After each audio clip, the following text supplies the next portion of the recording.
Merci, c'est Madani. Bonjour tout le monde. Alors, on profite de cette période hivernale pour vous parler des pneumonies virales communautaires en réanimation. Alors, à l'échelle mondiale, et chaque année, comme vous le savez, il y a environ 450 millions de pneumonies aiguës communautaires, dont 200 millions d'origine virale. Alors, pour ce qui est de l'incidence en réanimation, pour les infections respiratoires d'origine virale, a toujours été sous-estimée. En partie parce que le diagnostic n'a pas toujours été facile à réaliser, mais depuis l'émergence en 2003 du SARS au coronavirus et de la grippe aviaire, et puis en 2009, la pandémie que nous avons vécue à H1N1, cette émergence a remis justement au premier plan, je dirais, le rôle possible des virus dans les pneumonies aiguës de l'adulte immunocompétent. Alors, l'incidence a évolué de façon, disons, crescendo. Depuis 2003, on parlait déjà de 5% de pneumonie virale en réa, 5%, qui passe à 12% en 2007, 23% en 2012, et puis actuellement, enfin, la dernière méta-analyse de 2016, on est déjà à 24% d'infections virales, respiratoires d'origine virale en réanimation. Alors, on a essayé de faire la même chose en réanimation médicale. L'étude a été réalisée sur une période de 2 ans. On a recensé 157 infections respiratoires aiguës sévères. L'incidence était aux alentours de 35% quand même. Et les 3 virus, je dirais, qui sont montés sur le podium en premier, c'était le virus de la grippe A, H1N1, H3N2, respectivement 22 et 18,5%. Les rhinovirus sont en deuxième position et la grippe B à 11%. Alors, quelles sont les caractéristiques cliniques, l'ensemble des caractéristiques en fait des patients admis en réanimation? Il y a cette étude de Samir Jabir qui a été réalisée au cours de la pandémie de 2009, qui a quand même intéressé 7 pays, plus de 8 services de réa, 10 000 patients. C'est majoritairement des patients jeunes, moins de 65 ans, mais qui avaient quand même une pneumonie carabinée avec 80% de SDRA. Les signes cliniques ne sont pas spécifiques, certes, mais la majorité avec des syndromes grippaux et des signes respiratoires, alors que les signes généraux étaient aux alentours de 20 à 30%. C'était des malades qui étaient souvent en station mécanique jusqu'à 100% des cas, qui avaient recours à l'ECMO, certains patients. La mortalité a atteint quand même les 40%. Alors, on a fait la même chose à l'hôpital Avicenne. En 2009, là aussi, c'était une étude observationnelle, multicentrique. On a recensé toutes les infections respiratoires H1N1. 7 services, 4 services de phase, 7 services en général, donc 4 services de réa.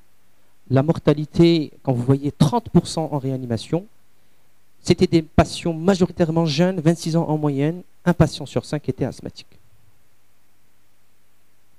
Un mot sur la co-infection bactérienne. Ça existe, à 30% des cas. C'est généralement dans les quelques jours suivant l'infection grippale, à partir du 3e jour. Et quand on fait une co-infection bactérienne, les 2 germes qui sortent souvent, c'est le pneumocoque et le Staph aureus. En fait, ce sont les germes qui colonisent la région oropharyngée. Et quand on a une co-infection, c'est plus, une durée de séjour prolongée, un tableau clinique plus sévère et évidemment une mortalité plus élevée. D'ailleurs, durant la pandémie H1N1, 25% des patients de réa et jusqu'à 38% des patients décédés avaient une co-infection. Alors, quels sont les marqueurs qu'on pourrait utiliser pour faire la part entre pneumonie bactérienne et pneumonie virale? Cette étude assez récente, 2014, ils ont trouvé que pour les patients avec une pneumonie bactérienne, ils auraient un taux de PCT significativement plus élevé dans le groupe pneumonie bactérienne par rapport à la pneumonie virale pour un cut-off à 0,5. Une sensibilité satisfaisante à 85% avec une valeur prédictive négative à 82%. Idem pour la CRP, elle serait beaucoup plus élevée dans le groupe pneumonie bactérienne. Mais souvent, c'est un faisceau d'arguments. On ne va pas se contenter uniquement sur des marqueurs biologiques. Un mot aussi sur le traitement. Le traitement, il faut l'instaurer précocement devant toute infection, qu'elle soit suspectée ou confirmée. D'autant plus si le patient est hospitalisé, qu'il a une infection sévère, qu'il est compliqué, ou devant la présence de facteurs de risque, les âges extrêmes, l'immunodépression, les bronchitiques chroniques, les cardiaques, la femme enceinte, les asthmatiques, les obèses et les diabétiques. Alors on met quoi en première attention? C'est l'oseltamivir, le fameux Tamiflu, plutôt 2 comprimés par jour plutôt qu'un seul comprimé dans les formes modérées à mineures, plutôt 10 jours que 5 jours dans les formes sévères. Et ça, c'est les recommandations du CDC américain de 2017. Alors, un dernier mot aussi sur la corticothérapie. On sait très bien que les corticoïdes prolongent le portage viral, mais cette étude chinoise, assez récente quand même, s'est intéressée à donner de petites doses à des doses modérées, 25 à 150 mg de méthylprédnisolone. La conclusion, c'est que les corticoïdes baisseraient de façon significative la mortalité dans le groupe où le PAFI est grave. Donc, dans les pneumonies virales graves, ça marche. Dans les pneumonies moins graves, ça ne marche pas. Donc, il faut attendre d'autres études de la littérature. Bon, en résumé, les pneumonies virales en réa, ça existe, c'est jusqu'à 20% des cas. Le H1N1 circule toujours, en tout cas au Maroc. La co-infection, c'est assez fréquent, c'est 30% des cas ou des patients en réa, il faut y penser. C'est la période, c'est l'hiver, mais également en cas d'épidémie ou de pandémie. Dernière question, doit-on traiter systématiquement par le Tamiflu une pneumonie durant une épidémie d'influenza? La réponse serait probablement oui. Dans les formes sévères, double dose plutôt qu'une seule dose, 10 jours plutôt que 5 jours. Je vous remercie.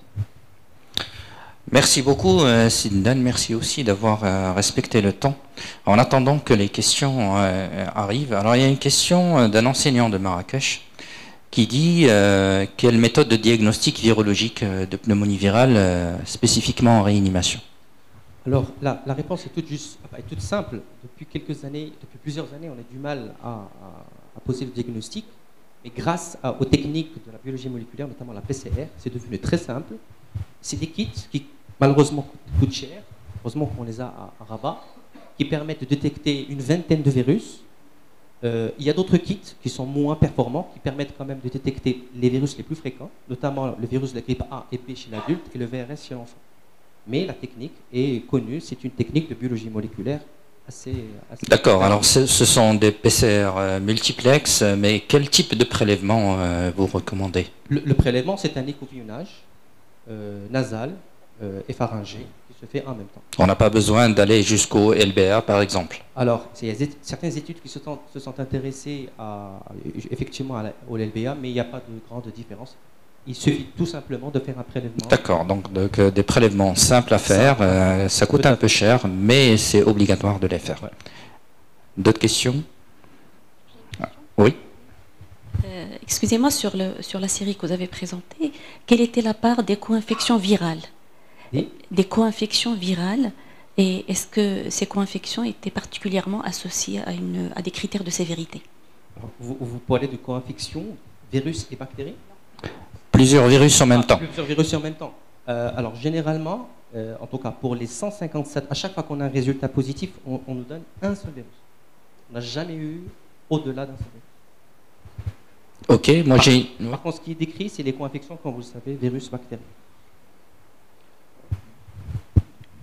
J'ai une petite question par rapport à votre activité de tous les jours. Donc, vous faites systématiquement la recherche de ces virus quand il y a une suspicion d'infection, une pneumonie en réanimation. Ça fait partie systématiquement de votre bilan infectieux. Vous envoyez la bactériologie et la virologie. Alors, merci, Hicham, pour l'activité quotidienne. En fait, on s'est basé sur la définition de l'OMS qui a été changée selon notre contexte marocain, parce que nous sommes en train de travailler avec la direction d'épidémiologie et de lutte contre les infections qui dépend du ministère de la Santé, ministère marocain de la Santé. On a revu un peu la définition de quoi en fait? De l'infection respiratoire aiguë sévère. Ça peut être une bronchite, ça peut être une pneumonie. À chaque fois qu'on a des signes d'insuffisance respiratoire aiguë sévère, c'est-à-dire une détresse respiratoire qui remonte à des jours, présence, la fièvre et ou une toux, mais qui ne sont pas obligatoires. Donc avoir un parmi ces 3 signes nous pousse à réaliser un prélèvement viral. Et on attend le résultat après. Quand la forme est sévère, on commence d'emblée par un antiviral et on attend le résultat. Dernière question, et puis on passera ensuite à la prochaine conférence. Alors, tu dis que en période automno-hivernale, il faut faire systématiquement lorsqu'il y a une suspicion. Est-ce qu'il faut faire même lorsque la pneumonie est clairement bactérienne? C'est ma première question. La deuxième, est-ce qu'il faut faire même en absence de facteur de risque, un sujet jeune, en bonne santé, qui a une pneumonie, qu'on ne sait pas si elle est bactérienne ou virale? Est-ce qu'il faut mettre l'antiviral systématiquement? Je pense que la problématique, c'est devant les patients graves qui sont hospitalisés en réanimation. Quand on suspecte une pneumonie virale, il faut mettre le traitement, qu'il y ait ou pas de facteur de risque, qu'il y ait ou pas de signe en faveur. En tout cas, quand la forme est gravissime, état de choc, etc., on met les deux, des antibiotiques et des antiviraux, et on attend les résultats au bout de 2-3 jours. Après, c'est au cas par cas. Si le virus est négatif, il arrive qu'on arrête les antiviraux et qu'on continue les antibiotiques. On sait le cas inverse, c'est-à-dire que le virus est positif et qu'il n'y a pas de documentation bactériologique. Là, c'est discuté et discutable, sachant qu'il y a un risque de co-infection à partir du 3e jour. D'accord. Alors, peut-être une dernière petite question. Alors, est-ce qu'il faut faire un dépistage des proches des patients qui sont malades par le H1N1 ou systématiquement, ou bien est-ce qu'il faut le faire uniquement en cas d'épidémie? Alors, bonne question. Question de Dakhla. Ok. Alors, en cas d'épidémie, c'est les autorités, en fait, locales qui s'occupent. Une fois on déclare, c'est les autorités qui s'occupent. Donc c'est clair, en cas d'épidémie, il faut le faire. Mais en dehors des épidémies, on ne le fait pas.